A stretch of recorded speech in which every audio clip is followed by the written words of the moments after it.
मौत से पहले जो एक आखिरी पैगाम था वो क्या था? जो मर्जी करो हमारे लिए आप मर चुकी हो। खुदारा लोगों को जीने दिया करें। हुमैरा असगर की नाम की जो जायदाद थी वो कौन हथियाना चाहता था? जी, मारूफ अदाकारा हुमैरा असगर की पुरस्रार मौत। और यकीनन अब जितनी भी चीज़ें सोशल मीडिया के ऊपर वायरल हो रही हैं और सोशल मीडिया की ताकत क्या है, आज हम आपको बताएंगे कि वालिदैन जो थे हुमैरा असगर के, पहले वो उनकी जो डेड बॉडी थी वो नहीं लेना चाहते थे और कहते थे कि हमारा कोई रिश्ता नहीं है और जैसे भी है तैसी भी है उसको भाई हम नहीं लेने आएंगे, डेड बॉडी भी नहीं लेने आएंगे। मगर अब सोशल मीडिया की पावर हम बताना चाह रहे हैं कि सोशल मीडिया के ऊपर काफ़ी सारी वीडियोस जो चली और उसके बाद उनके वालिदैन तक जो वीडियोस पहुंची, उनके बहन भाइयों तक वीडियोस पहुंची। अब उनके वालिदैन और बहन भाई जो हैं वो उनकी डेड बॉडी कराची में लेने पहुंच चुके हैं। क्या वजह थी? यकीनन इस तमाम सूरत हाल के हवाले से हम आपको आगाह करेंगे। हमारे साथ सीनियर रिपोर्टर हैं फ़िज़ा, फीमेल रिपोर्टर हैं, फीमेल के जितने भी इशूज़ हों उसके ऊपर गहरी नज़र रखती हैं। फ़िज़ा, बताइएगा, जो हुमैरा असगर की एक पुरस्रार मौत थी, उनके वालिदैन तक ये चीज़ें जब पहुंची तो फिर उनके माइंड में क्या आया कि हम अपनी बेटी की डेड बॉडी जाके लें और ख़ुद ही इस्लामी रसूमात के मुताबिक उसकी तदफीन करें? तो क्या समझती हैं, क्या कहेंगी? अच्छा, उनके पेरेंट्स की तरफ से ये कहना है कि जी हम लोग तो ले रहे थे, हमें तो सदमा हुआ था, उसके बाद हमें नहीं पता हमने क्या बोला क्या नहीं बोला, हालांकि ये सारा कुछ झूठ था। फिर उन्होंने कहा कानूनी कार्रवाइयाँ करनी थी जिसमें देर सवेर हो जाती है, इसलिए भी। लेकिन जब माँ बाप से हुकूमत या जो हमारे इदारे हैं जब वो उनसे रब्ता करते हैं उसके बाद कोई भी नहीं कहता कि आपने जो करना है कर ले, उसी वक्त पता चल जाता है कि जी जो हम आम इंसान से जब बात करते हैं उसको हम कह सकते हैं, लेकिन जब हम कानूनी कार्रवाई करते हैं उसमें इस तरह की कोई भी चीज़ मजाक से भी नहीं कही जाती।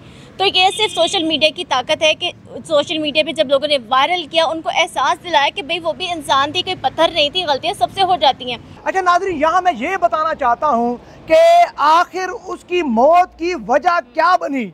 उसका भाई क्या चाहता था कि मेरी बहन को जो है ये चीज़ नहीं मिलनी चाहिए। यहाँ बताइए, जायदाद का भी कुछ इश्यूज आ रहे हैं, उस हवाले से थोड़ा सा आगाह कीजिएगा। हमारे नाज़रीन को पता चलना चाहिए कि हुमैरा असगर की नाम की जो जायदाद थी वो कौन हथियाना चाहता था, ये थोड़ा सा बताइए।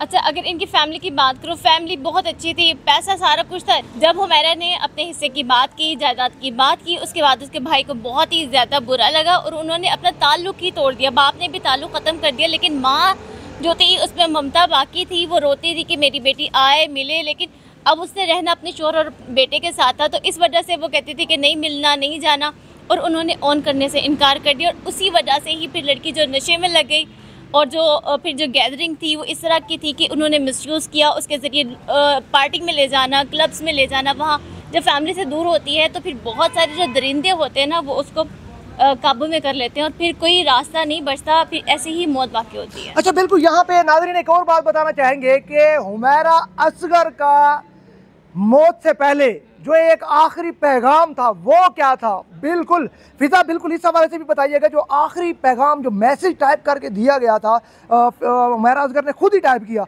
और क्या पैगाम था? अच्छा, हुमैरा असगर की बात करूँ तो बहुत ही दर्द दिल रखने वाली थी। कहीं कोई बीमार नज़र आता, किसी को पैसे की ज़रूरत होती तो सबसे पहले ये लड़की वहाँ पहुँचती थी। और उसने अपने एक इंटरव्यू में कहा था कि खुदारा लोगों को जीने दिया करें, अगर कोई आपसे बात कर रहा है तो उसके सुन लें कि पता नहीं कितने कर्ब से, कितनी तकलीफ़ से वो गुजर रहा है और आपसे उसने कोई चीज़ शेयर की है। अगर कोई गुस्सा भी किया तो आप थोड़ा सुन लें, बर्दाश्त कर लें, पता नहीं किस वक्त से वो गुजर रहा है। जी, हुमैरा असगर बिल्कुल डिसहार्ट थी और यकीनन घर वालों की तरफ से उन्हें यही पैगाम मिलता था कि हम आपके कुछ नहीं लगते, आप जहां मर्जी जाओ, जो मर्जी करो, हमारे लिए आप मर चुकी हो। तो फिर हुआ वही, फिर उसकी मौत ऐसी हुई कि पूरी दुनिया में तहलका मच गया। एहसास जब ना हो तो फिर लोग जब अकेले रह जाएं तो फिर मौत भी ऐसे आती है कि पता नहीं चलता किस तरह इंसान की वफ़ात हो गई।